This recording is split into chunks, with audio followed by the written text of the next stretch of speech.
Selamat pagi semuanya. Perkenalkan, kami dari kelompok 5 akan menjelaskan tentang ujian akhir semester dengan mata kuliah kewirausahaan dan dosen pengampu yaitu Bapak Ferry Yuda.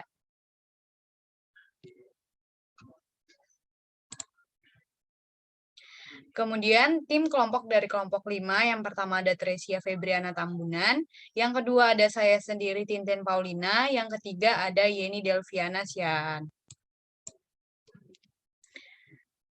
Yang pertama yaitu soal ujian akhir semester. Yang pertama, nama ide usaha atau jasa atau produk dari lanjutan dari jawaban UTS. Yang kedua ada perumusan sasaran pelanggan serta pemasaran dan platform pemesanan dan metode delivery atau pengiriman produk layanan. Yang ketiga ada manajemen sumber daya bisnis. Yang keempat ada aspek keuangan dan kelayakan usaha. Yang kelima ada pembuatan video bisnis launching. Selanjutnya, agenda yang akan kami jelaskan, yang pertama ada nama usaha, yang kedua ada pelanggan dan pemasaran, yang ketiga ada manajemen sumber daya bisnis, yang keempat ada aspek keuangan dan kelayakan usaha, yang ketiga ada video bisnis launching. Kemudian yang pertama yaitu nama usaha. Nama usaha yang kami jalankan yaitu Deutspace, di mana Deutspace ini merupakan usaha yang bergerak dalam bidang bisnis jasa. Kemudian yaitu pelanggan pemasaran. Pelanggan dan pemasaran ini meliputi dari sasaran spesifik pelanggan, yang kedua ada area dan daerah target pasar, yang ketiga ada kesulitan calon pelanggan, yang keempat ada strategi dan media informasi Deutspace, yang kelima ada metode pelayanan jasa Deutspace.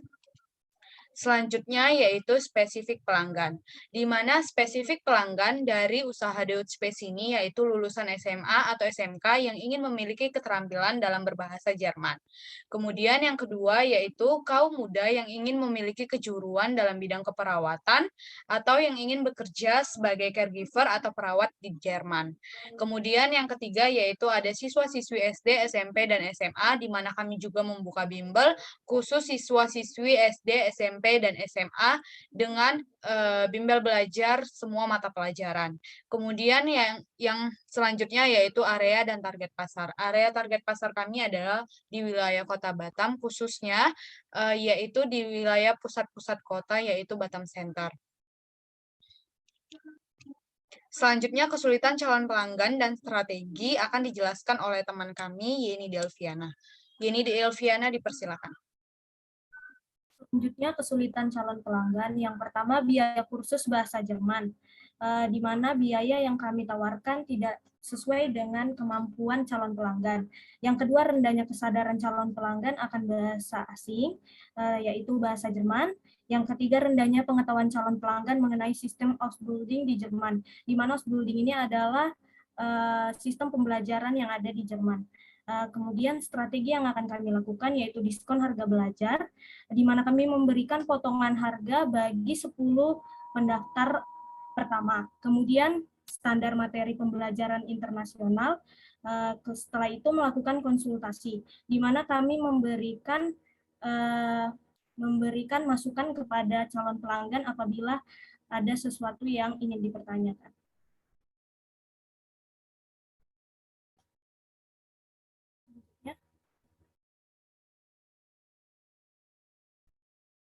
Kemudian media pembelajaran.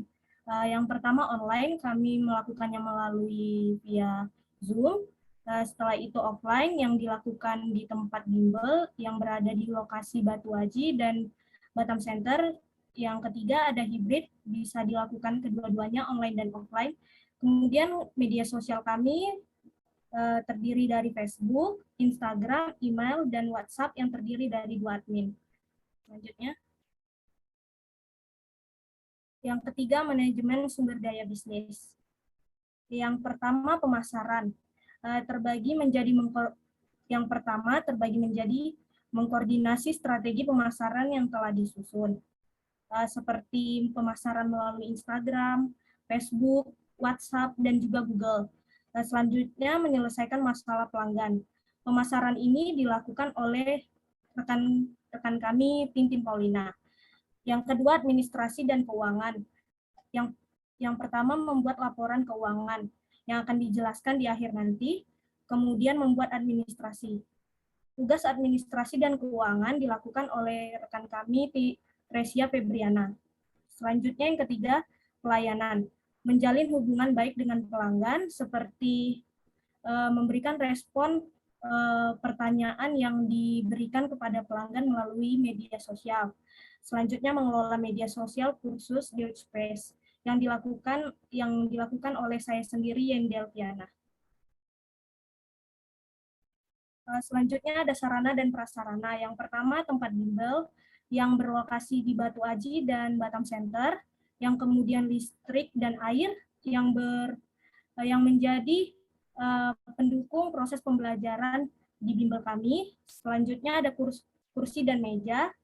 Setelah itu perlengkapan alat tulis, modul pembelajaran yang berstandar internasional, kemudian ada Wi-Fi yang berfungsi untuk mendukung proses pembelajaran di bimbel kami juga.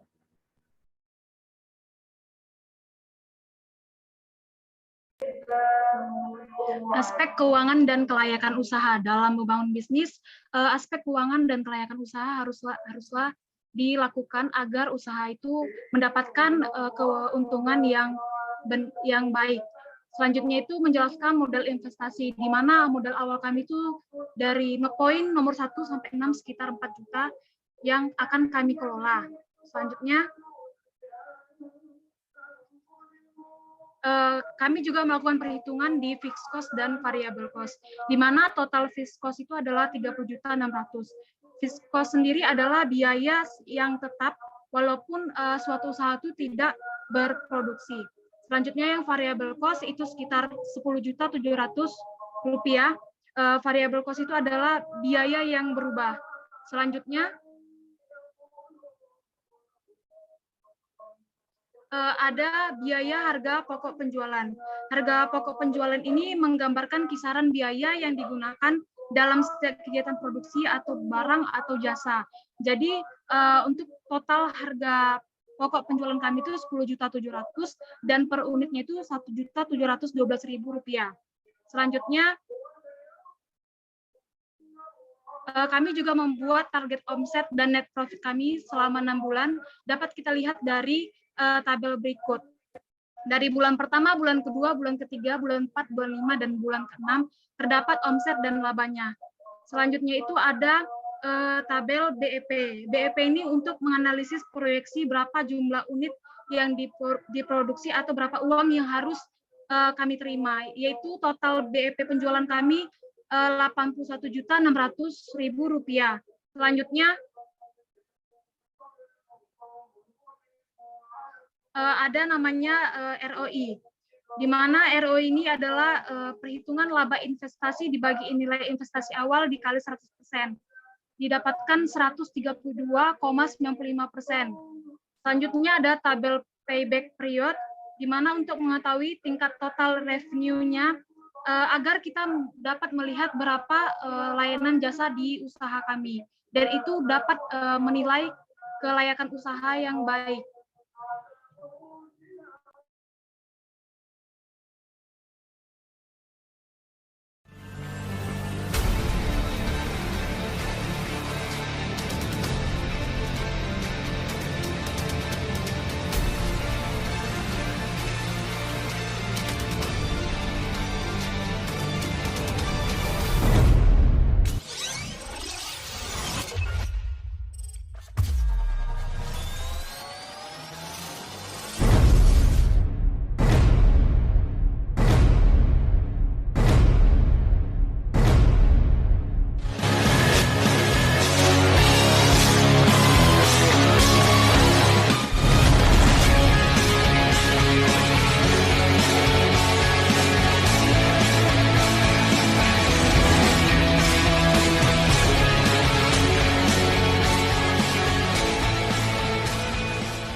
Baik, sekian dari video bisnis launching kami.